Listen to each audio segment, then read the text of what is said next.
Welcome to Raj news ప్రజా తీర్పు 2024 జాతీయ స్థాయిలో సార్వత్రిక ఎన్నికల రిజల్ట్స్ కన్ఫ్యూజన్ క్రియేట్ చేశాయి. ఆంధ్రప్రదేశ్లో అద్భుతమైనటువంటి మెజారిటీ తెలుగుదేశం పార్టీకి కల్పించారు. తెలంగాణ రాష్ట్రంలో భారతీయ జనతా పార్టీ కాంగ్రెస్ పార్టీల మధ్య నువ్వా నేనా అన్నట్టు పోటీ కొనసాగింది. ఎంఐఎం అనుకున్నట్టు బయటపడింది. జాతీయ స్థాయిలో సమీకరణాలు అనేటటువంటిది ఒక్కసారిగా తలక్రిందులు కావడంతో భారతీయ జనతా పార్టీ ఎన్డీఏ కూటములు అంతర్మదనంలో పడ్డాయి. ఏది ఏమైనా ఎన్డీఏ కూటమి ప్రధానమంత్రి అభ్యర్థిగా నరేంద్ర మోడీ గారు ప్రమాణ స్వీకారం చేయనున్నట్టు బీజేపీ అగ్రనాయకత్వం సంకేతాలిచ్చాయి. జాతీయ స్థాయిలో ఈరోజు ఢిల్లీ కేంద్రంగా జేపీ నడ్డా గారి ఇంట్లో అమిత్ షా, రాజ్నాథ్ సింగ్తో పాటు భారతీయ జనతా పార్టీ జాతీయ స్థాయి కోర్ కమిటీ సీరియస్ డిస్కషన్స్ అనేటివి కొనసాగుతున్నాయి. ఆంధ్రప్రదేశ్ రాష్ట్రంలో తెలుగుదేశం పార్టీకి భారీ మెజార్టీని ఆంధ్రప్రదేశ్ ప్రజలు పట్టం కట్టారు. రూలింగ్లో ఉన్నటువంటి వైఎస్ఆర్సీపీ కేవలం 10 సీట్ల మెజార్టీతో సర్దుకునేటటువంటి అవకాశం ఉంది. ఇంకా 3 సీట్లలో లీడ్ కొనసాగుతుంది. మరోపక్క జనసేనాని పవన్ కళ్యాణ్ కాంటెస్ట్ చేసినటువంటి 21 నియోజకవర్గాలలో అద్భుతమైనటువంటి మెజారిటీ సాధించారు. తెలంగాణ రాష్ట్రంలో భారతీయ జనతా పార్టీ భారీ ఆధిక్యాన్ని కనపరిచింది. అన్ని నియోజకవర్గాలలో బీఆర్ఎస్ పార్టీ ఖాతా కూడా తెరవకపోవడంపై జాతీయ స్థాయిలో రాజకీయ అంశాలపై చర్చలు కొనసాగుతున్నాయి. ప్రజా తీర్పు స్పెషల్ డిస్కషన్లో మనతో పాటు డాక్టర్ పెంటపాటి పుల్లారావు గారు, కాలమిస్ట్ అండ్ సీనియర్ ఎకనామిస్ట్ మనకు లైవ్లో అందుబాటులో ఉంటారు. డాక్టర్ జీవీఆర్ శాస్త్రి గారు, ఎకనామిస్ట్ మనకు లైవ్లో అందుబాటులో ఉంటారు. జాతీయ స్థాయిలో కేంద్ర ప్రభుత్వంతో పలు అంశాలలో కీలకంగా పనిచేసినటువంటి శాస్త్రి గారు ఈరోజు మనకు స్పెషల్ డిబేట్లో లైవ్లో అందుబాటులో ఉంటారు. అమర్ గారు సీనియర్ జర్నలిస్ట్ మనకు స్టూడియోలో అందుబాటులో ఉంటారు. మొదటగా డాక్టర్ పెంటపాటి పుల్లారావు గారు, ఎలా తీసుకోవాలండి? జాతీయ స్థాయిలో భారతీయ జనతా పార్టీ ఊహించినన్ని సీట్లు రాకపోవడం, అంతర్మదనానికి బీజేపీ ఆధినాయకత్వం పడుతుందనేటటువంటి అంశాలు స్పష్టంగా కనిపిస్తున్నాయి. ఎట్లా చూస్తారండి మీరు ఈ అంశాన్ని? నరేంద్ర మోడీ గారు చాలా మంచి ప్రధానమంత్రి, మంచి నాయకుడు. అమిత్ షా చాలా కష్టపడతాడు, చాలా షూట్ మ్యాన్. ఈ ఎలక్షన్ క్యాంపెయిన్ అంతా తప్పు మీద చేసి ఈ స్థితికి వచ్చారు. ఒక 15 మంది 20 మంది వెళ్ళిపోతే ఆయన గవర్నమెంట్ లేదు, గవర్నమెంట్ ఏ లేదు. ఉత్తరప్రదేశ్ లో విశేషంగా ఓడిపోయినట్లకి మహారాష్ట్రలో సరే, మహారాష్ట్రని మనమంత పట్టించుకోకూడదు. ఎందుకంటే చంద్రశేఖర్ 2019లో రాష్ట్రంలో డిస్టర్బ్డ్ అయిపోయిన స్టేట్. 3 సంవత్సరాలు ఎదరవాళ్ళు గవర్నమెంట్ ఉన్నది, అది డిస్టర్బ్ స్టేట్. అది సహించవచ్చు.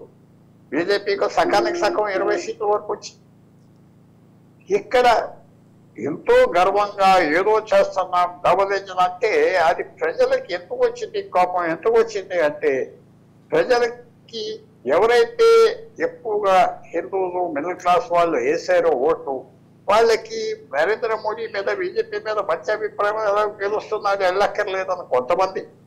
రెండోది డిస్ఇంట్రెస్ట్ కూడా వచ్చింది. మధ్యతరగతి వాళ్ళకి ఏం చేశారు ఈ గవర్నమెంట్ అన్న ప్రశ్న వచ్చింది. పన్నులు ఎక్కువ విశేషంగా పెట్టేశారు. రైతాంగం దగ్గరకు వచ్చేటప్పటికి 10 సంవత్సరాల్లో చేయలేదని నేను స్పష్టంగా చెప్తున్నా. మిగతా విషయాల్లో మోడీ గారు defence, home, Swachh Bharat, health అన్ని విషయాల్లో విశేషంగా చేశారు. పొలిటికల్ సక్సెస్ చేశారు. ఈవేళ బెంగాల్ నుంచి తమిళనాడు వరకు, అస్సాం నుంచి తమిళనాడు వరకు, ఈస్టర్న్ ఫ్లాంక్ ఈశాన్యం నుంచి దక్షిణాది వరకు కేరళతో సహా బీజేపీ ఎక్కడో తెలుగు రాష్ట్రాల్లో విశేషంగా సాధించారు. తమిళనాడులో ఓట్ పర్సెంటేజ్ పెరిగింది, కేరళలో ఒక ఎంపీ వచ్చాడు, ఒరిస్సాలో గవర్నమెంట్ ఫోన్ చేస్తారు. కానీ పక్కన ఉన్న ఉత్తరప్రదేశ్, పంజాబ్, హర్యానా ఎందుకు పోయారు? రాజస్థాన్లో సగం ఎందుకు పోయారు? ఫార్మ్ వ్యవసాయం నెగ్లెక్ట్ చేశారు. సరదాగా అడుగుతున్నాను, ఎవరికైనా జ్ఞాపకం ఉన్నదో ఇప్పుడు వ్యవసాయ మంత్రి ఎవరు ఢిల్లీలో గవర్నమెంట్ ఆఫ్ ఇండియా అయితే బీజేపీ వాళ్ళే చెప్పలేరు నాకు. అంత డిస్ఇంట్రెస్ట్ చూపెట్టారు. తర్వాత శాస్త్రి గారు మాటకే నేను నిలబడతాను, ఆయన ఎక్స్ట్రాడినరీ పర్సనాలిటీ డివిఆర్ శాస్త్రి గారు. నీతి ఆయోగ్ పెట్టాక ప్లానింగ్ కమిషన్ తీసాక ఇలాంటి అసెస్మెంట్స్ కూడా రావడం మర్చిపోయారా, అదేమన్నా ఫాల్ట్ ఉన్నదా అని నాకు అనిపిస్తాను. చాలా చిన్న చిన్న తప్పులన్నీ కలిపాక పెద్ద తప్పులన్నీ ఎలక్షన్. నేనేం ఆశ్చర్యపోను, ఎవరు చెప్పారు కూడా మోడీ గారు స్పేరింగ్ అనేది అది అందరూ పట్టుకొచ్చి తీసుకెళ్తున్నట్టుగా కూడా వచ్చింది. ఎందుకంటే ఆయన షాక్ అయిపోయాడు. అంటే పోస్టల్ బ్యాలెట్ లో మోడీ గారు వెనుకబడ్డటువంటి మాట వాస్తవం అండి. పెండపాటి పుల్లారావు గారు పోస్టల్ కౌంటింగ్ లో కొద్దిగా వెనుకపడ్డారు, 600 ఓట్లు వెనుకపడ్డారు. కానీ కొన్ని మీడియా సంస్థలు దాన్ని మిస్రిప్రజెంట్ చేసి వేలల్లో చూపించాయి. ఓన్లీ పోస్టల్ బ్యాలెట్ లో నరేంద్ర మోడీ గారు వెనుకంజ వేశారు. ఎస్, అది కరెక్టే. అది పోస్టల్ బ్యాలెట్ లో కాదు, జనరల్ గా ఆయన వారణాసిలో పోటీ చేసిన పక్క సీట్లన్నీ పోయినాయి కదా, పక్క సీట్లు పోయినాయి కదా, ఎటు పోయినాయి. ప్రజలకి నేను మోడీ గారి మీద అతి రెస్పెక్ట్ ఉన్నది. ఒకటి తర్వాత ఓవర్ ఎక్స్పోజ్ అయిపోయారు గత జూలై నుంచి, ఆ G20 నుంచి. ప్రజలకి ఇంకేంటి మన పరిస్థితి ఏంటని వస్తుంది. రామ్ మందిర్ చేశారు, అది చేశారు, G20 చేశారు, మీడియా బ్రిడ్జ్ చేస్తే ఇది ఓవర్ ఎక్స్పోజర్ వచ్చింది. ఓవర్ ఎక్స్పోజర్ నేను ఈవేళ చెప్తున్నా, రాబోయే ఎలక్షన్ 3 నెలల్లో ఉన్నాయి. మహారాష్ట్ర, హర్యానా, జార్ఖండ్. బీజేపీ ఏ రకంగా వెళ్ళి సాధిస్తుంది ఇక్కడ? నరేంద్ర మోడీ ప్రధానమంత్రిగా ఉండిరా చాలా కష్టం, చాలా కష్టం. ఎస్, పెండపాటి పుల్లారావు గారు మళ్ళీ వస్తాను. జివిఆర్ శాస్త్రి గారు, ఆంధ్రప్రదేశ్ రాష్ట్రంలో టీడీపీ ఊహించనంత మెజార్టీతో గెలుపొందింది. మీరు కూడా అమరావతి పరిరక్షణ గురించి 6 నిమిషాలు అధికార వైఎస్ఆర్సీపీ పైన మీరు కూడా పోరాటం చేశారు. ఎట్లా స్పందిస్తారండి ఈ అంశం పైన? అంటే ఇప్పుడు జగన్మోహన్ రెడ్డి ముఖ్యమంత్రిగా ఆయన పరిపాలనను ప్రజలు స్వీకరించలేకపోయారు అనేది చెప్పేశారు. ఎందుకంటే 160 సీట్లు అంటే 10 సీట్లకి 150 సీట్లు గవర్నమెంట్లో ఉన్న పొలిటికల్ పార్టీని 10 సీట్లకి తీసుకొచ్చేసారంటే పార్టీగా కూడా కన్సిడర్ చేయలేదు. పార్టీగా కూడా కన్సిడర్ చేయలేదు వాడిని. అంటే అంత రకమైన అంటే ఏంటంటే ఒక రకమైన హింసలోకి వెళ్ళిపోవడం, హింసాత్మక వాతావరణం. 5 ఏళ్ళు ఆ నిర్ణయాలు ఎందుకో తెలియదు. ఆ 3 రాజధానుల నిర్ణయం దేనికోసమో తెలియదు. అది తప్పు అని మాలాంటి చదువుకున్న వాళ్ళు చెప్పినా కూడా అది ఇది చేయడం, ఇది ఒప్పుకోలేకపోవడం అది తప్పు. అసలు ఆ నిర్ణయమే తప్పు. అది 3 రాజధానులు ఏంటి? మీరు ఒక రాజధాని ఆల్రెడీ కన్స్ట్రక్ట్ చేసుకుని అవన్నీ కన్స్ట్రక్షన్ మిడిల్లో ఉండగా government is a continuity process, అది కంటిన్యూ చేస్తుంది. అసలు అవగాహన లేదు ఆయనకి, అవగాహన లేదు. లేకపోతే ఆయన చుట్టుపక్కల ఉన్న వాళ్ళకి చెప్పలేని పరిస్థితులు. అటువంటి స్థితిగతిని రాష్ట్రానికి తీసుకొచ్చారు. సంక్షేమం అన్నారు, సంక్షేమం ఒక పద్ధతిగా సంక్షేమం కాదు. అది ప్రజలకు కూడా అది సంక్షేమంలో అనిపించలేదు. ప్రజలు భయాందోళనకు గురయ్యారు.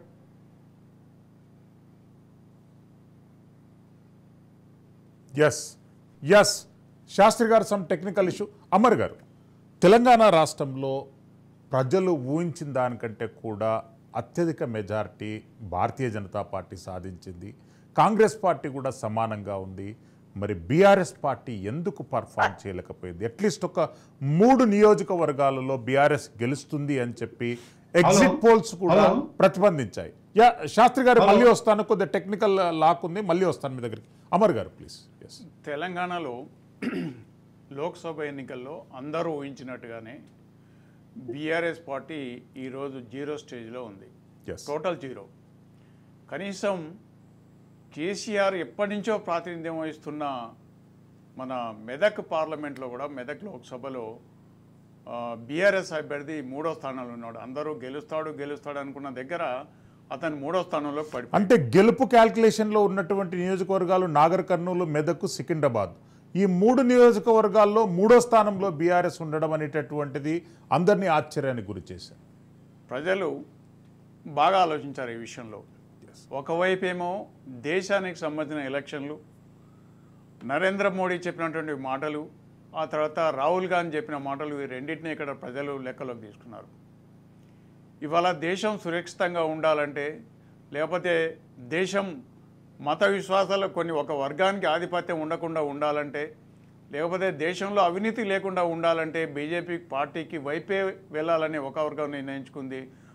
రాష్ట్రంలో అంటే రాహుల్ గాంధీకి సంబంధించినట్టు అనుకూలంగా ఒక వర్గం ఏర్పడి మొత్తం మీద ఈ ఎన్నికలు కేంద్ర 2 పార్టీల మధ్య జరిగిన ఎన్నికలు తప్ప స్థానికంగా ఉన్నటువంటి వ్యక్తుల మధ్య కాదు. అయితే బీఆర్ఎస్ పార్టీ ఈ స్థాయిలో ఇంత పతనానికి కారణం ఎందుకు అని అంటే, ఆ పార్టీ మీద ప్రభుత్వం నుంచి దిగిపోయిన తర్వాత వరుసగా వస్తున్నటువంటి అనేకమైనటువంటి ఆరోపణలు, ముఖ్యంగా కాళేశ్వరం విషయంలో కావచ్చు, ఆ తర్వాత టెలిఫోన్ ట్యాపింగ్ విషయంలో కావచ్చు, లేకపోతే ఇంకా పశుసంవర్ధక శాఖలో జరిగిన ఇది కావచ్చు, స్థానికంగా ఎక్కడికి జరిగినటువంటి అవినీతి విషయాలు కావచ్చు. ఇక లాభం లేదు, మనం మళ్ళీ పొరపాటున కూడా అంటే ఇంతకుముందు బీఆర్ఎస్ హైదరాబాద్ సరౌండింగ్లో పోయినసారి అసెంబ్లీ ఎలక్షన్లో మొత్తం బీఆర్ఎస్ పార్టీకి వేశారు. కానీ ఈ ఎలక్షన్లో వచ్చేసరికి ఆ ఓటు మొత్తం ఇవాళ బీజేపీ వైపు ట్రాన్స్ఫర్ అయింది. అంటే ప్రజలు ఒకటే ఆలోచన, ఒక అవినీతికి సంబంధించిన వ్యక్తిని, లేకపోతే ఒక రాజులా వ్యవహరించిన వ్యక్తిని మళ్ళీ మనం కోరుకోవడం ఎందుకు? ఈ దేశానికి సంబంధించింది వేస్తే కాంగ్రెస్కి వేయాలి, లేకపోతే బీజేపీకి వేయాలనే ఒక నినాదంతో తీసుకున్నారు. దీనిలో భాగంగానే ఇవాళ భారతీయ జనతా పార్టీకి సగం సీట్లు, కాంగ్రెస్ పార్టీకి సగం సీట్లు వచ్చినాయి. అయితే దీంట్లో కాంగ్రెస్ పార్టీ కూడా నిజంగా 8 స్థానాలకి ఎందుకు పరిమితం అయింది అని అంటే, కొంచెం ఆ పార్టీది స్వయంకృతాపరాధం ఉంది. ఎందుకంటే క్యాండిడేట్స్ సెలక్షన్లో ఒక వరంగల్ విషయంలో తప్ప అక్కడ సక్సెస్ తప్ప మిగతా ఎక్కడ కూడా సక్సెస్ కాలేకపోయింది.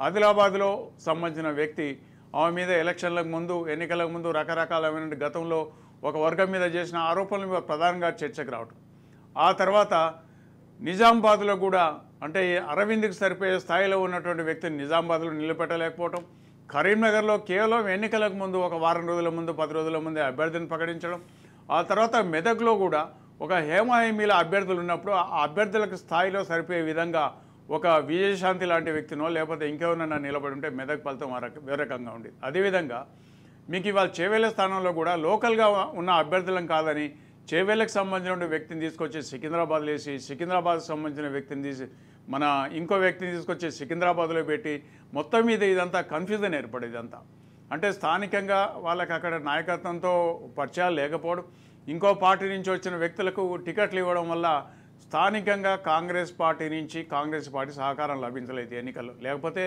ఇవాళ మహబూబ్నగర్లో కానీ లేకపోతే ఇంకో చోట్ల కానీ కాంగ్రెస్కి వ్యతిరేక రిజల్ట్ వచ్చే అవకాశం కూడా లేదు. మల్కాజిగిరిలో కానీ చేవెళ్ళకు రావడానికి కారణం ఇవాళ ప్రధానంగా సికింద్రాబాద్లో కూడా రావడానికి కారణం ప్రధానంగా కాంగ్రెస్ పార్టీ టికెట్ల విషయంలో చాలా నిర్లక్ష్యంగా వ్యవహరించింది. ఒక అధ్యయనం లేకుండా ఏం లేకుండా మేము ఉన్నాలే మొన్ననే ఇన్ని సీట్లు గెలిచాం మాకు ఎదురు లేదనే ఒక భావనతో టికెట్లు ఇచ్చింది. దాని ఫలితమే ఇవాళ చాలా స్పష్టంగా కనపడింది. ఇలా భారతీయ జనతా పార్టీకి ఇన్ని సీట్లు రావడానికి కారణమైంది. టీఆర్ఎస్ పార్టీ బీఆర్ఎస్ పార్టీ ఏదైతుందో అది ఇంకా జీరో. అంటే భవిష్యత్తులో ఇప్పుడంతలా దాదాపు నాకు తెలిసి ఒక 5 సంవత్సరాల పాటు పార్టీ కోలుకునే పరిస్థితిలో లేదు. అప్పటి వరకు ప్రధానంగా కర్ణాటక తరాలో బీఆర్ఎస్ వర్సెస్ కాంగ్రెస్ అనే స్థాయిలోనే ఉంటుంది.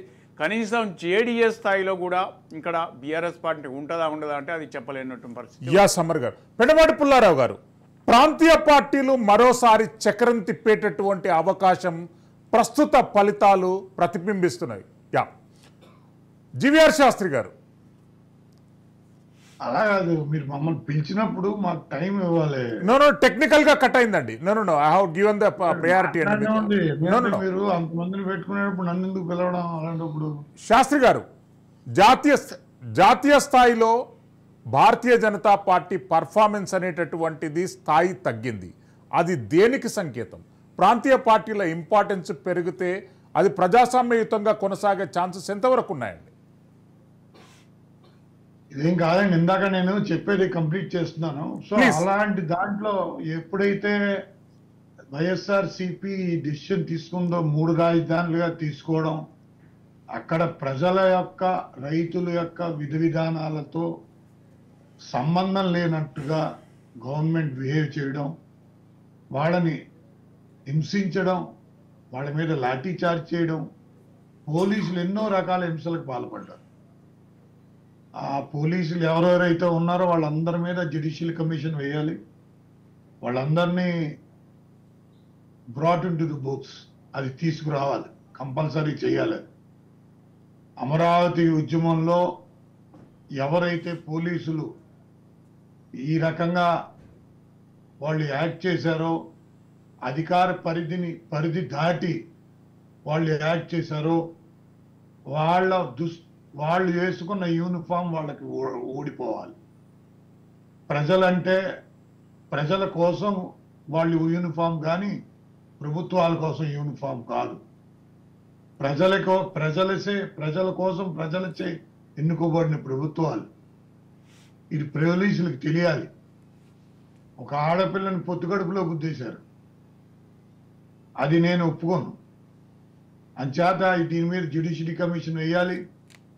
జ్యుడిషియరీ కమిషన్ వేసి ప్రతి పోలీసు అందులో ఎంతమంది అయితే పార్టిసిపేట్ చేశారో ఆ పోలీసులందరినీ కూడా ఈ జ్యుడిషియల్ కమిషన్ పరిధిలోకి తీసుకొచ్చి వాళ్ళ మీద ఛార్జ్ షీట్ అయినా చేయాలి. వాళ్ళ వాస్తవాలు వెలికి తీయాలి. ఎవరు ఎలా బిహేవ్ చేశారు, ఎందుకు చేశారు, ఎవరు చేయమన్నారు, ఎందుకు చేయమన్నారు, ఈ విధానాలన్నీ బయటికి రావాలి. నేను మొదటి నుంచి చెప్తూ వచ్చాను,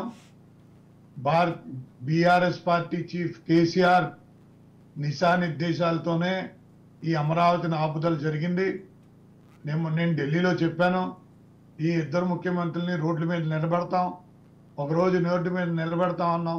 కరెక్ట్గా రోడ్ల మీదే నిలబడ్డారు ఇద్దరు ముఖ్యమంత్రులు, కేసీఆర్ జగన్. తప్పిది. మీరు ఏదైనా చెయ్యాలి అంటే మీరు ముఖ్యమంత్రి, మీకు ఒక పార్టీ, మీ పార్టీ పరిధికి సంబంధించి విధి విధానంతో ప్రజలు చేయాలి తప్పించి మీ సొంత నిర్ణయాలు చేయకూడదు. జాతీయ స్థాయిలో, రాష్ట్ర స్థాయిలో భారతీయ జనతా పార్టీ చేసినటువంటి సేవలకు గుర్తింపుగా ఈ విజయాన్ని ఆయన అభివర్ణించారు. శాస్త్రి గారు, ఓవర్ టు యు. శాస్త్రి గారు, కంటిన్యూ ప్లీజ్. ఇంకా అలా చేసిన తర్వాత ఇంకెప్పుడు ఆ సమస్య అయితే ఉత్పన్నం అవ్వదు. సుప్రీంకోర్టు చెప్పినా, హైకోర్టు చెప్పినా ఈ తెలుగుదేశం పార్టీ ఈ విషయాన్ని ఇచ్చేసింది కాబట్టి పూర్తిగా అమరావతి వచ్చే సంవత్సరంన్నర లోపల అమరావతి పూర్తిగా విజయవంతం అవుతుంది. ఆ నమ్మకం మాకు ఉంది. అది చేసి తీరుతాం. రెండోది విషయానికి వచ్చి మీరు అడిగింది భారతీయ జనతా పార్టీ, ఇది స్వాభావికం. ఎందుకంటే 10 సంవత్సరాల తర్వాత యాంటీ ఇన్కంబెన్సీ ఉంటుంది. ధరలు, ఉద్యోగాలు ఇవన్నీ కూడా దైనందిన వ్యవహారాలన్నీ ప్రజలకు సంబంధించిన పెట్రోలియం ప్రొడక్ట్కి సంబంధించి, కొనుగోలు శక్తికి సంబంధించి, ఎకానమీకి సంబంధించి, నీటిపారుదల ప్రాజెక్టుకు సంబంధించి, వ్యవసాయదారుల సమస్యల గురించి సంబంధించి, గృహిణులకు సంబంధించి ఎన్నో రకాలైన సమస్యలు వస్తూ ఉంటాయి. 10 ఏళ్ల పాటు జరిగింది. ఇన్ఫ్రాస్ట్రక్చర్ డెవలప్మెంట్ చాలా జరిగినాయి. అంటే ఒక అపోజిషన్ పార్టీ కనుక స్ట్రాంగ్గా ఉండుంటే నిజంగా ఈరోజు భారతీయ జనతా పార్టీకి ఓడిపోవాల్సిన పరిస్థితి వచ్చేది. కానీ ఓడిపోయే పరిస్థితి నుంచి కూడా ప్రజల యొక్క మన్ననలు పొంది ఈ పరిస్థితికి తెచ్చుకున్నాం. సస్టైనింగ్ స్ట్రాటజీ ఇదేంటంటే చాలా కష్టమైంది. మూడోసారిని గెలవడం అనేది చాలా కష్టమైన విషయం ఇది. కానీ ప్రజల్లో ఆ విశ్వాసాన్ని పొందగలిగాం. కొంతవరకు ఏదో కొంత తగ్గింది, అది కరెక్టే, అది తగ్గవలసిందే, అది తగ్గుతుంది కూడా, అది నార్మల్లే, స్వాభావికం. అంటే దాన్ని ఇచ్చేయడం అనేది కష్టం. అది మీరు కేసీఆర్ని చూశారు, కేసీఆర్ మొత్తానికి ఓడిపోయాడు మూడోసారి. సో జనరల్గా జరగదు అది. కానీ ప్రైమ్ మినిస్టర్ మోడీ పర్సనల్గా కమ్యూనికేషన్లో చేయడంలో ఆయన చాలా కృతజ్ఞత అయ్యాడు. ప్రజలు కూడా ఆయన ఎక్కువ ఇచ్చేస్తారు, విశ్వసిస్తారు. ఆర్థిక వ్యవస్థకి సంబంధించి కూడా ఆయన అవసరం ఉంది. కొన్ని తప్పొప్పులు ఉన్నాయి, బీజేపీ తరపు నుంచి కొన్ని తప్పొప్పులు ఉన్నాయి, అవి ఉంటాయి కూడా, అవి స్వాభావికం. ఎందుకంటే 10 ఏళ్ల పాటు జరిగిన జర్నీ ఇది. ఈ జర్నీలో చాలా మటుకు కొన్ని అప్ అండ్ డౌన్స్ ఉంటాయి. సో ఆ అప్ అండ్ డౌన్స్ని ఇప్పుడు బీజేపీ వచ్చే సమయంలో ఆ అప్ అండ్ డౌన్స్ అన్ని సర్దుకుని మళ్ళీ వచ్చే 5 ఏళ్లకి స్పష్టంగా పూర్తి మెజారిటీతో 400, 300 టైప్ లో వచ్చేటట్టుగా ఆలోచించాలని. శాస్త్రి గారు, మళ్ళీ వస్తాను మీ దగ్గరికి. అమర్ గారు, కాంగ్రెస్ పార్టీ అధికారంలో ఉంది, వాళ్ళు ఊహించినన్ని సీట్లు ఇక్కడ తెచ్చుకోలేమనేటటువంటి అంశాన్ని అధిష్టానం ఎట్లా తీసుకోబోతుంది? బీఆర్ఎస్ ఓటు బీజేపీకి ట్రాన్స్ఫర్ అయిందా, లేదు అంటారంటే కాంగ్రెస్కు ట్రాన్స్ఫర్ అయిందా? ఇప్పుడు మీకు ఇంతకుముందే చెప్పాను, బీఆర్ఎస్ ఓటును అంటే బీఆర్ఎస్ పార్టీ నాయకత్వం ఎప్పుడైతే బలహీనపడిందో, ముఖ్యంగా అంటే ఒక అగ్రస్థానంలో ఉన్నటువంటి నాయకులు కాకుండా కింది స్థాయిలో ఉన్న నాయకులు మొత్తం బలహీనపడ్డారు. అంటే ఆత్మస్థైర్యం దెబ్బతిన్నది వాళ్ళలో. ఆ దెబ్బతిన్నటువంటి ఆత్మస్థైర్యాన్ని, ఆ ఓట్ బ్యాంకును ఎవరైతే ఉన్నారో ఆ ఓట్ బ్యాంకును మలుచుకోవడంలో కాంగ్రెస్ పార్టీ ఘోరంగా విఫలమైందని చెప్పాలి. ఎందుకంటే మీకు చాలా క్లియర్ కట్గా మీకు మహబూబ్ నగర్లో కానీ, హైదరాబాద్ సరౌండింగ్లో అన్ని నియోజకవర్గాల్లో కానీ, మెదక్లో కానీ ప్రతి దగ్గర కనపడుతుంది ఇది. దీన్ని హైకమాండ్ ఇప్పుడు నేను ఇంతకుముందులాగా అంటే పార్లమెంట్లో ఎవరికి టికెట్ ఇచ్చినా నేను గెలిపిస్తానని ఒక ధీమాతోటి ఒక నాకు ఎస్యూరెన్స్ ఇచ్చిండొచ్చు ఏఐసిసికి. కానీ ఇక ముందు మాత్రం ఎప్పటికప్పుడు పర్యవేక్షణ రాష్ట్ర ప్రభుత్వం మీద ఉండొచ్చు అని నేను అనుకుంటున్నాను. ఏది జరిగినా కూడా భవిష్యత్తులో కాంగ్రెస్ పార్టీ ఏ విధంగా డెవలప్ చేయాలనే దాని మీద అనుక్షణం కేంద్ర ఏఐసిసి ప్రతిక్షణం దాన్ని నిఘా వేసి ఉంటుంది అనుకుంటున్నాను. అయితే ఉత్తర భారతదేశంలో పనిచేయని రామాలయం విషయం మన తెలంగాణ దక్షిణ భారతంలో అంత బాగా పనిచేసిందంటే ఇక్కడ ఉన్నటువంటి నాయకత్వం ఏదైతుందో దాన్ని తిప్పికొట్టడంలో అట్టలీ ఫెయిల్యూర్ అయ్యారు. కేవలం ఎంతసేపటికి వాళ్ళకు ఉన్నటువంటి ఒక హోదాను అడ్డం పెట్టుకొని మేము ఏం చేసినా చెల్తుంది, లేదా మేము ఏం మాట్లాడినా చెల్తుందని మాట్లాడటం, అసలు విషయం కాకుండా ఏయో కొత్త విషయాలు మాట్లాడటం వల్ల ఈ మొత్తం మీద అసరికే దెబ్బతినేది. ఇంకా ఘోరంగా ఇంకా దెబ్బతినే పరిస్థితి ఉంటే ప్రజలు కొంచెం ఆలోచించారు. గ్రామీణ ప్రాంతాల్లో ఉన్న ప్రజలు మన కాంగ్రెస్ పార్టీ మనకు అండగా ఉంటుందనే ఒక దాంతో ఆలోచన చేసి వాళ్ళ గ్రామీణ ప్రాంతాల్లో తిరిగి మళ్ళీ కాంగ్రెస్ వైపు నిలబడ్డారు. ఉత్తర తెలంగాణలో ఘోరంగా దెబ్బతిన్నది ఆ పార్టీ. ఉత్తర తెలంగాణలో ఒక వరంగల్ తప్ప మిగతా ప్రాంతాల్లో మొత్తం కూడా పూర్తిగా దెబ్బతిన్నది. ఈ విషయంలో ఒకసారి ఆత్మపరిశీలన చేసుకోవాల్సిన అవసరం కాంగ్రెస్ పార్టీ ఉంది. అమర్ గారు, ఆసక్తికరమైనటువంటి ఫలితం మహబూబ్ నగర్లో వంశీ కంపల్సరీ గెలుస్తాడనేటటువంటి ధీమాను రేవంత్ రెడ్డి గారు వ్యక్తం చేశారు. అన్యున్య పరిస్థితులలో అక్కడ డీకే అరుణ గారు 7,300 మెజార్టీతో గెలుపు సాధించారు. ఎలాంటి ప్రిడిక్షన్స్ ఉంటాయి? ఇప్పుడు వంశీ చంద్రారెడ్డి చాలా కాలం పాటు ఆ నియోజకవర్గంలో ప్రజలకు అందుబాటులో లేడు.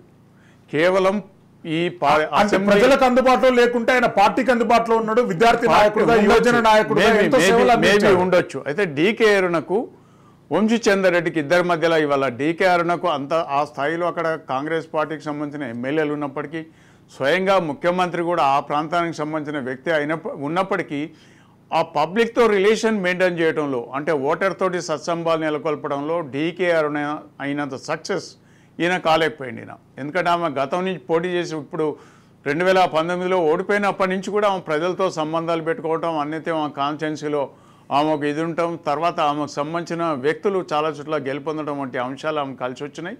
ఈ ఎన్నికల్లో ప్రధానంగా అంటే వంశీ చంద్రారెడ్డి అంటే కేవలం ఎన్నికలప్పుడే వస్తాడు, తర్వాత రాడు అని బీజేపీ చేసిన ప్రచారం ఆమె కలిసి వచ్చింది. అది సో దానిలో భాగంగానే ఇవాళ డీకే అన్న అక్కడ చాలా టఫ్ ఫైట్ ఎదుర్కొన్నది. టఫ్ ఫైట్లో ఆమె విజయం సాధించిందని నేను.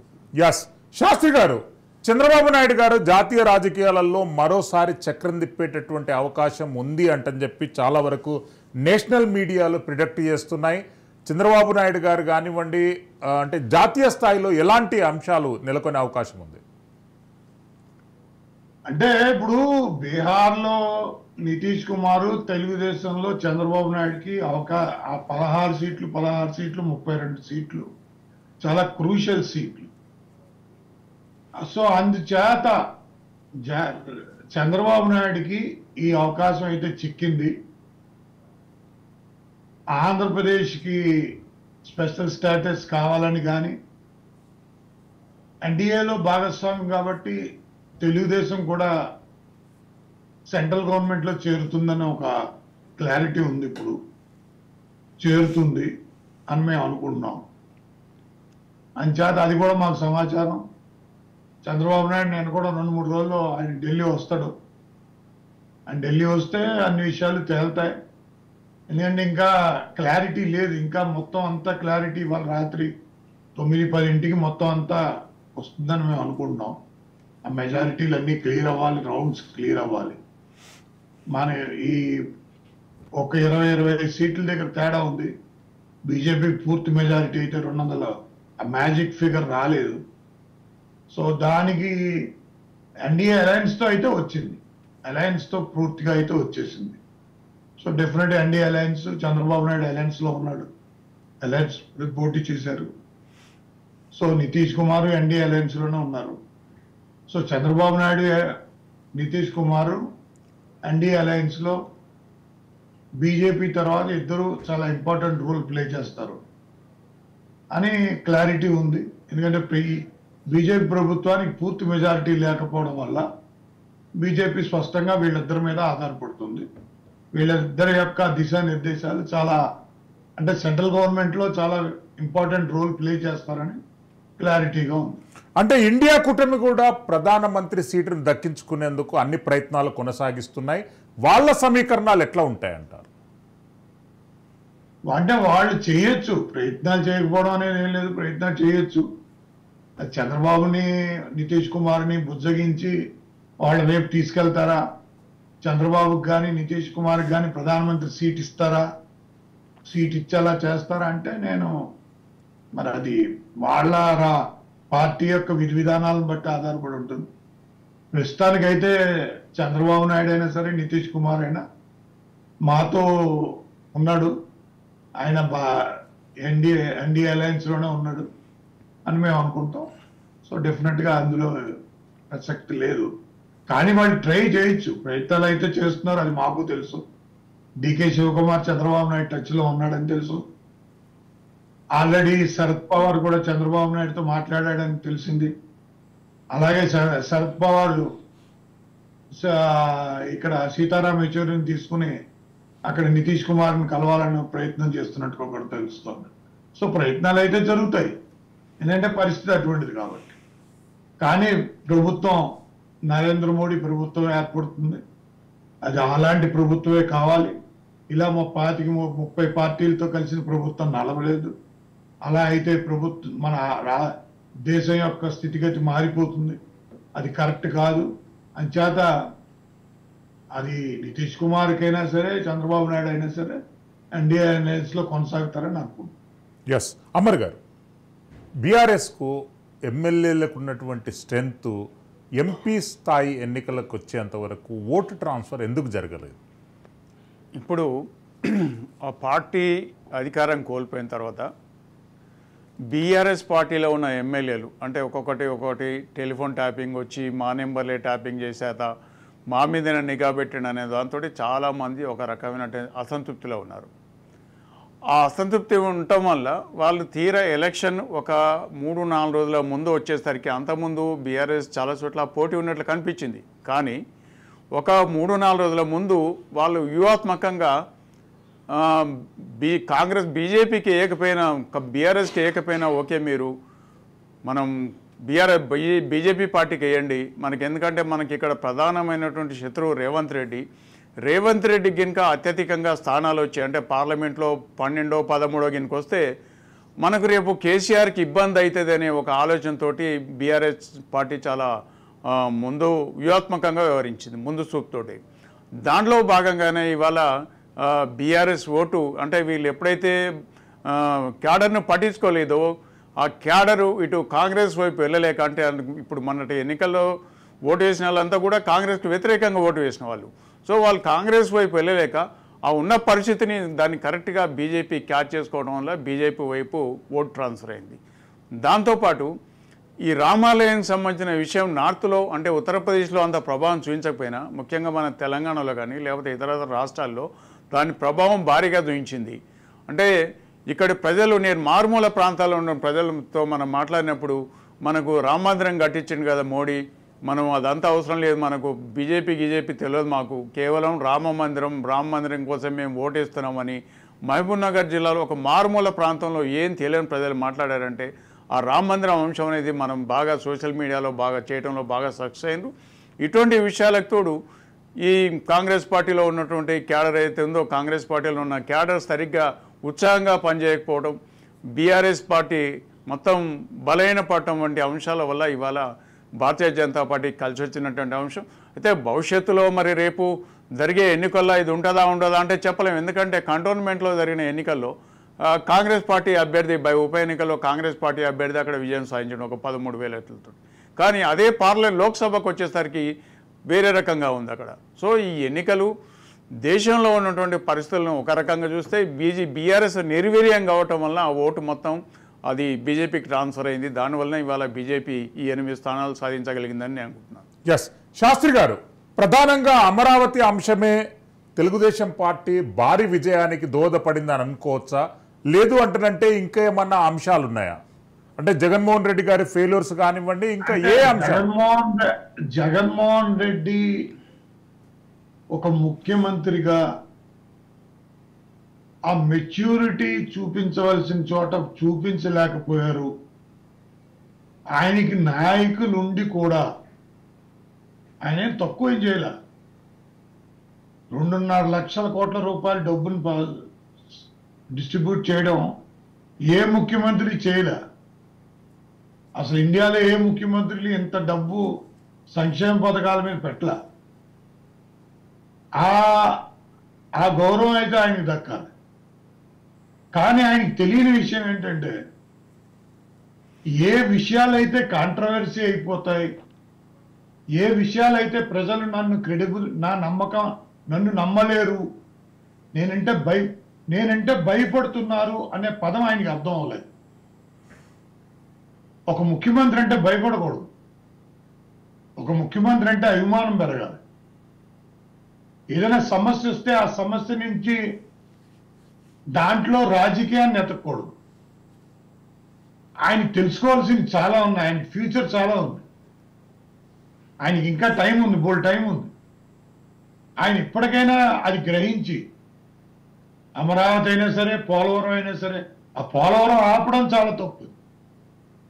ఆ పోలవరం మొదట్లోనే మీరు ముందు ఆపండి, కాంట్రాక్టర్ మారుస్తాం, రివర్స్ ఇంజనీరింగ్, రివర్స్ టెండరింగ్, ఇవన్నీ లేనిపోని పదాలు.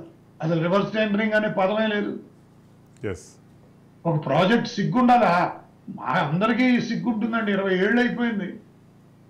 ఆ పోలవరం అనేది 20 ఏళ్లలో 10 సార్లు కట్టచ్చు పోలవరాన్ని. పోలవరం ప్రాజెక్ట్ గట్టిగా తంటే 2 ఏళ్ళు ప్రాజెక్ట్. నాలంటాడు ఇంజనీర్గా ఉంటే 2 ఏళ్ళు ప్రాజెక్ట్. పోలవరం అనేది 2 ఏళ్ళు 730 రోజుల్లో కట్టి చూపిస్తాను నేను. అంతకంటే అనవసరం, అది శుద్ధ వేస్ట్. అది పుతిన్ క్రీమియాకి 37 కిలోమీటర్ల ఏడాదిలో ట్రైన్ వేసాడు సముద్రం నుంచి. ట్రైన్ కమ్ రోడ్ బ్రిడ్జ్ కట్టేశారు 37 కిలోమీటర్లు with in 1 year. With in 1 ఇయర్లో పార్లమెంట్ కట్టి చూపించాం ఢిల్లీలో. With in 1 year. సో ఎన్నేళ్ళు? 20 ఏళ్ళ. లెఫ్ట్ కెనాల్, రైట్ కెనాల్ ఎంత తవ్వేశారు తెలుసా మీకు? అవసరం లేని దానికంటే ఎక్కువ తవ్వేశారు. మీకు ఎంత వాటర్ వస్తుంది ఏంటి, మీకు ఎంత హైట్ ఉంది, దాన్ని హైట్ ఎందుకు మారుస్తున్నారు? అసలు అస్తమాని ఈ డయాఫ్రామ్ వాల్ గొడవ ఏంటి? అసలు టెక్నికాలిటీ ఎవరికి ఏం తెలియకపోవడం, ఆ పోలవరం మీద అవగాహన లేకపోవడం. ఇప్పుడు కనీసం 88 వేల కోట్లు కావాలి. 88 వేల కోట్ల రూపాయలు కావాలి. అయోధ్యలో చంద్రబాబు నాయుడు గారు నా పక్కన కూర్చున్నప్పుడు అన్నాడు, శాస్త్రి గారు ఈ 88 వేల కోట్ల రూపాయలు ఎక్కడి నుంచి తీసుకొస్తాం మనం అన్నాడు. ఏమో మీ ఆ ప్రభుత్వాలు ఆలోచించుకోవాలి. మీరు ఏ రకంగా కల్పించారు? ఏ రకంగా కాంపన్సేషన్ R&R మీద అంత ఇది పెట్టేశారు? అసలు దాని ప్లాన్ ఎంత? 20 వేల కోట్ల రూపాయల ప్రాజెక్టు లక్షల్లోకి వెళ్ళిపోయింది. 20 వేల కోట్ల రూపాయల ప్రాజెక్టు శ్రీశైలం గారు అది మొదలుపెట్టినప్పుడు. కానీ అది ఏమైంది? ఆ పోలవరం రాలేదు. ఇప్పుడు అమరావతి మీరు హైదరాబాద్ని రేట్లు పెంచేసి హైదరాబాద్ని సర్వనాశనం చేశారు. సిగ్గుండాలి బీఆర్ఎస్, కేసీఆర్ అండ్ పార్టీకి. సర్వనాశనం చేసేసారు మీరు. 52 ఫ్లోర్లు, 62 ఫ్లోర్ల national NGRI, national geographic research institute అడగండి. అక్కడ అసలు 12 ఫ్లోర్లు కట్టడానికి లేదు. అది 7.5%, 7.5 రిక్టర్ స్కేల్ మీద భూకంపం వస్తే ఇంక మా శవాలు తీయడానికి కూడా ఉండదు అందులోంచి. హైదరాబాద్ ఎందుకు మీరు అసలు హైదరాబాద్ని ఏ రకంగా కట్టేశారు?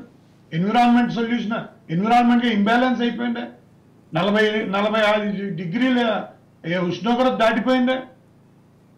అది ఇంబ్యాలెన్స్ కాదా? ఎన్విరాన్మెంట్ ఇంబ్యాలెన్స్ కాదు? అది ప్రభుత్వాల బాధ్యత కాదా? మున్సిపాలిటీ బాధ్యత కాదా? నగరపాలిక బాధ్యత కాదా? ప్రజల బాధ్యత కాదా? రియల్ ఎస్టేట్ వాళ్ళ బాధ్యత కాదా? ఎవరి బాధ్యత కాదు? మీ భూములు విలువ పెంచుకోవడం కోసం అమరావతిని నలిపేశారా? అమరావతిని ముంచేశారా? ఎస్ శాస్త్రి గారు, చిన్న బ్రేకింగ్ న్యూస్ వస్తుంది. ఒక్క నిమిషం అలాగే ఒక్క నిమిషం ఉండండి. అమరావతిని ముంచేశారు కదా, 5 ఏళ్ల పాటు అమరావతిని కట్టలేదా మీరు? మళ్ళీ 5 ఏళ్ళు తిరిగి తీసుకురాగలరా మీరు? ఒక్క నాయకుడికి దమ్ముంటే 5 ఏళ్ళు వెనక్కి తిప్పమనండి. తిప్పలారా మీరు? శాస్త్రి గారు, పేర్ల మార్పిడి పరంపర అనేది కొనసాగుతుంది. అధికారాన్ని ఇంకా పూర్తిగా టీడీపీ చేజిక్కించుకోకముందే విజయవాడలోని వైఎస్ఆర్ హెల్త్ యూనివర్సిటీ బోర్డును తెలుగుదేశం పార్టీ కార్యకర్తలు తొలగించారు. గతంలో ఈ హెల్త్ యూనివర్సిటీ పేరు ఎన్టీఆర్ హెల్త్ యూనివర్సిటీగా ఉన్నటువంటి పేరును 2019లో వైసీపీ ప్రభుత్వం అధికారంలోకి రాగానే వైఎస్ఆర్ హెల్త్ యూనివర్సిటీగా పేరు మార్చారు. ఇప్పుడు అధికారికంగా కాకుండా తెలుగుదేశం పార్టీ కార్యకర్తలు అనధికారికంగా ఆ బోర్డుల మార్పు కార్యక్రమం అనేటటువంటిది చేపట్టారు. పేరు మార్చినటువంటి హెల్త్ యూనివర్సిటీకి వాళ్ళు ఎన్టీఆర్ హెల్త్ యూనివర్సిటీగా బోర్డులు తొలగించడం జరిగింది. భవిష్యత్తులో తెలుగుదేశం పార్టీ అధికారికంగా రెజల్యూషన్ పాస్ చేసి ఈ పేరును మార్చేటటువంటి అవకాశం ఉంది. అంటే అధికారాన్ని చేపట్టక ముందే మార్పులు చేర్పుల పరంపర అనేది కొనసాగుతుంది. ఒక ఎడ్యుకేషనల్ ఇన్స్టిట్యూషన్ పేరు ఒకసారి నిర్ణయించిన తర్వాత దాని పేరు మార్చకూడదు. మన ఇంటి పేరు మనం మార్చుకోం. ఒక ఆడపిల్ల పెళ్ళయి వేరే వాళ్ళ ఇంటికి వెళ్తేనే దాని ఇంటి పేరు మార్చుకుంటుంది. మన ఇంటి పేరు మార్చుకోం కదా. అలాగా ఒక ఇన్స్టిట్యూషన్ పిల్లలు చదువుకుని వెళ్ళిపోతూ ఉంటారు, వాళ్ళ డిగ్రీ తీసుకుని వెళ్తారు. ప్రతిసారి ఇన్స్టిట్యూట్ పేరు మారుస్తామండి. ఇన్స్టిట్యూట్లో ఏమైనా రాజకీయ నాయకుల యొక్క ఆస్తుల అప్పు, వాళ్ళు ఏమైనా అమ్మ బాబులు తెచ్చినవా? శాస్త్రి గారు మళ్ళీ వస్తాను మీ దగ్గరికి. అమర్ గారు, అంటే తెలంగాణ రాష్ట్రంలో అర్బన్ ఓటర్లు మ్యాక్సిమంగా భారతీయ జనతా పార్టీకి పట్టం కట్టారు. రూరల్ ఓట్ బ్యాంక్ తీసుకుంటే అంటే ఇక్కడ మనకు ఖమ్మం కానీ నల్గొండ జిల్లా కానివ్వండి, ఈ పరిసర ప్రాంతాలలో కంప్లీట్గా కాంగ్రెస్ పార్టీ ఆధిపత్యం అనేది కొనసాగింది. ఎందుకు రాష్ట్రం రెండుగా విడిపోయింది? ముఖ్యంగా మోడీ ఆయన ఎప్పుడైతే నార్త్లో కొంచెం దెబ్బతినే అవకాశం ఉంది, ప్రమాదం ఉంది అనే దాంతో ఆయన ప్రత్యేకంగా ఫోకస్ తెలంగాణ మీద పెట్టడం జరిగింది. ఇక్కడ తెలంగాణ మీద పెట్టిన తర్వాత ఇక్కడ తెలంగాణ ప్రజల్లో మొదటి నుంచి కూడా అంటే ఇక మన కమ్యూనిస్టు భావజాలం ఉన్నప్పటికీ మనము దేవుణ్ణి కొలవడంలో కూడా అంతే ముందుంటామన్న విషయం వాళ్ళకి బాగా తెలుసు. ఆ పల్సులను పట్టుకొని ఇక్కడికి వచ్చినప్పుడు ఆయన ప్రధానంగా ఇక్కడ భారతీయ జనతా పార్టీ మేనిఫెస్టో మీద కానీ లేకపోతే భారతీయ జనతా పార్టీ గెలిస్తే ఏం చేస్తుంది అనే దానిపై ఎక్కడ కూడా చెప్పలేదు. ఆయన కేవలం ఆయన చెప్పింది ఒకే ఒక నినాదం. అంటే అంతవరకు ఉన్నటువంటి ట్రెండ్ను ఏ రకంగా చేంజ్ చేసిందని చెప్పడానికి ఒక ఉదాహరణ, కాంగ్రెస్ పార్టీ తిరిగి అధికారంలోకి వస్తే రామ్ మందిరానికి బాబ్రీ మసీద్ తాళం వేస్తుంది అనేది ఏదో ఒక డైలాగ్ ఉందో ఆ డైలాగ్ గురించి ముఖ్యంగా యువతలో బాగా దాని మీద చర్చ జరిగింది. అరే మనం ఎన్నో ఏళ్ళ పోరాటం, బాబ్రీ మసీద్ పోరాటం ఎన్నో ఏళ్ళ నుంచి జరిగింది, 500 ఏళ్ళ తర్వాత తిరిగి రామాలయం కడితే ఆ రామాలయానికి మళ్ళీ అంటే వీళ్ళు ముస్లిం రిజర్వేషన్ల గురించి దాని గురించి మాట్లాడటం వల్ల ఈ విధానం అంటే వీళ్ళు మాట్లాడిన విధానాన్ని సరిగ్గా యూత్కు అట్రాక్ట్ అయ్యే విధంగా వాళ్ళ సోషల్ మీడియా కానీ లేకపోతే వాళ్ళకు ఉన్నటువంటి మీడియా కానీ అక్కడ సక్సెస్ అయింది. ఆ తర్వాత ఇంకొక స్టేట్మెంట్, ఎన్నికలకు ముందు కాంగ్రెస్ పార్టీ ఇంకా కేంద్రంలో అధికారంలోకి వస్తే ఏకంగా రామ మందిరాన్ని కూల్చేస్తారు అనే ఒక నినాదం కూడా బాగా తీసుకురావడం జరిగింది. ఈ రెండు అంశాలు ముఖ్యంగా తెలంగాణ ప్రాంతంలో యువతలో అయితే కొంత దేశ రక్షణ లేకపోతే అవినీతికి సంబంధించింది ఉండొచ్చు, కానీ మామూలు అర్బన్లో ఉన్నటువంటి ఉమెన్ కానీ లేకపోతే ఒక 50 సంవత్సరాలు 60 సంవత్సరాలు ఉన్న వాళ్ళకి కనుక ఆలోచిస్తే కేవలం వాళ్ళ మైండ్లో ఒక రామ మందిరం అనేది కనిపించింది. అంటే మోడీ రామ మందిరాన్ని కట్టాడు, సో అటువంటి వ్యక్తికే మనం ఓటు వేయాలనే దాంతో ప్రధానంగా చాలా ఓటు ఎలక్షన్ సందర్భంలో వివిధ పోలింగ్లు మనం సందర్శించినప్పుడు వాళ్ళు చెప్పిన మాట, మోడీకి ఎందుకు వేస్తున్నారంటే రామ మందిరం కట్టిండు కదా అని. అంటే ఆ విషయం బాగా ఫోకస్ కావటం వల్ల ఆ విషయాన్ని బాగా తీసుకెళ్లడంలో ప్రధానమంత్రి మోడీ ఇక్కడ సక్సెస్ అయ్యాడు. మిగతా చోట్ల మరి అదే విషయం ఉందంటే అక్కడ ఉన్నటువంటి పరిస్థితులు వేరు, అక్కడ ఉన్నటువంటి స్థానిక పరిస్థితులు వేరు. హిందీ బెల్ట్లో అక్కడ ఏం జరుగుతుంది, హిందీ ప్రాంతంలో ఏం జరుగుతుంది అనేది ఆ ప్రాంత ప్రజలకు బాగా తెలుసు. కానీ అక్కడ ఏం జరుగుతుందనే విషయం మన దక్షిణాది ముఖ్యంగా హిందీ రాని మనం హిందీ మాట్లాడే ప్రాంతాల్లో మనకు తెలియదు, ముఖ్యంగా ఈ భాష ఇబ్బంది వల్ల. అక్కడ మాట్లాడుతున్నటువంటి ప్రజలు లేదు ఎవరన్నా మనలాంటి వాళ్ళు ఈసారి ఉత్తరప్రదేశ్లో కానీ లేకపోతే ఎక్కడన్నా వ్యతిరేకత ఉంది భారతీయ జనతా పార్టీకి, పంజాబ్లో వ్యతిరేకత ఉంది, హర్యానాలో వ్యతిరేకత ఉందంటే అక్కడ ఉన్నటువంటి అంటే సోషల్ మీడియా ఎక్కడ కూడా బీజేపీ మీడియా అంటే అనుకూలంగా ఉన్నటువంటి మీడియా ఎక్కడ కూడా ఆ విషయాన్ని హైలైట్ కాకుండా బీజేపీ చాలా బలంగా ఉంది అనే దాంట్లో ఫోకస్ చేయడం వల్ల ఆ ప్రభావం ఇవాళ మన దక్షిణాది ముఖ్యంగా తెలంగాణ మీద పడ్డది.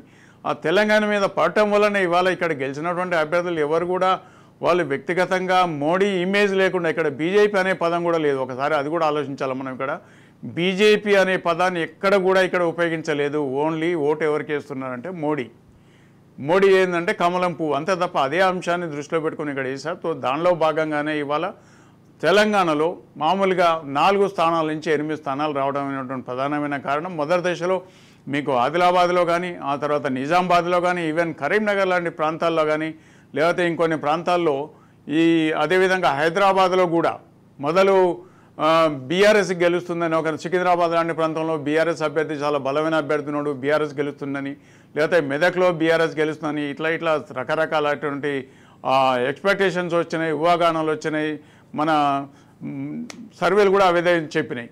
కానీ ప్రజలు ఆలోచించింది ఒకటే, అర్బన్ ప్రాంతంలో ముఖ్యంగా రామ మందిరం కట్టిన మోడీకే మనం ఓటేయాలనే ఒక నిర్ణయం తీసుకున్నారు. దానిలో భాగంగానే ఇవాళ ఓటేసిండు.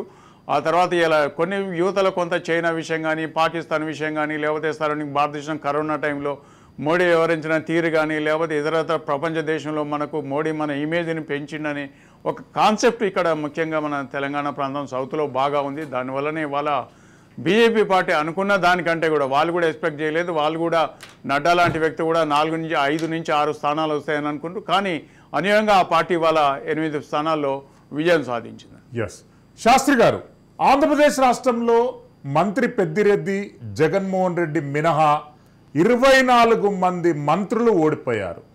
ఎందుకు పబ్లిక్లో ఇంత వ్యతిరేకత ఎందుకు వచ్చింది?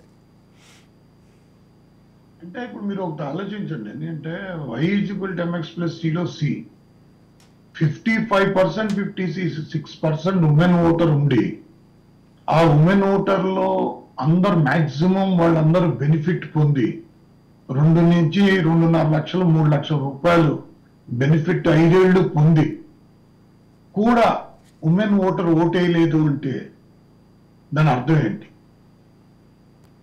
అందులో నేను అనుకోవడం వాళ్ళ చెల్లెళ్ళిద్దరూ చేసిన ఆ షర్మిల ఆ సునీత ఇద్దరు కూడా వాళ్ళ ఇంట్లోంచి బయటికి రావడం, వాళ్ళు బయట చాలా గట్టిగా చెప్పడం, అది ఆడవాళ్ళకి చాలా ఎక్కువగా చేరిపోయింది. అంటే జగన్మోహన్ రెడ్డి గారు ఎక్కువగా బిలీవ్ చేసింది ఆయన సంక్షేమ పథకాలు. ఆయన సంక్షేమ పథకాలకి స్ట్రాంగ్ బేస్ ఆడవాళ్ళు. సో ఆడవాళ్ళు సైలెంట్ ఓటర్. మీరు చూస్తే కనుక 86% ఓటు వాళ్ళు పోల్ చేయడం జరిగింది. అంటే 55% ఓటు ఉమెన్ అయితే అందులో 86% ఓటు పోల్ అయింది. వాళ్ళు తట్టుకోలేకపోయారు. వాళ్ళు ఈ ఉమెన్ చెప్పిన విషయాన్ని నమ్మేశారు, స్పష్టంగా నమ్మారు. మా అన్నయ్య ఇలా చేశాడు, మాకి కష్టం కలిగింది అనేది వాళ్ళు స్పష్టంగా చూశారు. ఆ హింసాత్మక వాతావరణాన్ని వాళ్ళకి ఎక్కడ, ఎందుకంటే ఈ 5 ఏళ్లలో రావడమే అక్కడ అదేంటది అదేం చంద్రబాబు నాయుడు ఇంటి పక్కన అదేం ప్రదేశం అండి, అది దాన్ని తీసేసాడు, కూలగొట్టేసాడు. ప్రజావేదిక రావడమే ప్రజావేదిక కూలగొట్టేయడం, ఏదో ఒక సాధించే అదేదో ముఖ్యమంత్రిగా అంటే ఒక ముఖ్యమంత్రిగా ఒక మెచ్యూరిటీ, ఒక స్టైలు, ఒక విధానం, అందరినీ కలగలుపుకొని పోయే విధానం, ఒక అపోజిషన్ పార్టీ ఆయన పట్టుకుని రోజు బూతులు తిట్టేయడం, ఆ మంత్రుల భాష చూడండి. ఎంత 10 సీట్లు అంటే ఇట్స్ నాట్ ఎ జోక్. పార్టీగా వైపౌట్ చేశారు. ఇంకా నయం బీఆర్ఎస్ పార్టీగా ఉంచారు, వైఎస్ఆర్సీపీని పార్టీగా కూడా తీశారు. It's completely wiped out. Yes